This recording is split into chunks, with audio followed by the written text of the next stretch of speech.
আচ্ছা বলো তো, ভালোবাসা আসলে কি? এই পৃথিবীতে প্রতিটা মানুষের কাছেই ভালোবাসার আলাদা আলাদা ব্যাখ্যা রয়েছে।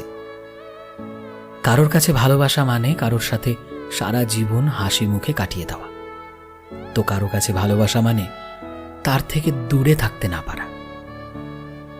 আবার কারোর কাছে ভালোবাসার মানে হলো সবসময় তার ভালোবাসার মানুষের সাথে ফোনে কথা বলা কিংবা দেখা করে ঘুরে বেড়ানো। আবার কারো কাছে ভালোবাসার মানে হলো প্রিয় মানুষটা যতই দূরে থাকুক না কেন, তার কথা ভাবতে ভাবতে ক্লান্ত হয়ে যাওয়া।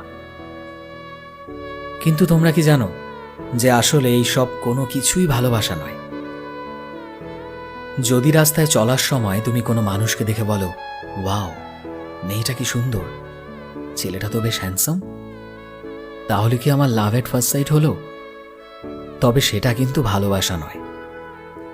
সে সুন্দর তাই তুমি তার দিকে বারবার তাকিয়েছ, তোমার মনে হয়েছে এটা ভালোবাসা। কিন্তু একবার ভেবে দেখো যে যদি সে অ্যাট্রাকটিভ না হতো, যদি সে দেখতে সুন্দর না হতো, তুমি কি তার দিকে লক্ষ্য করতে? নিশ্চয়ই করতে না।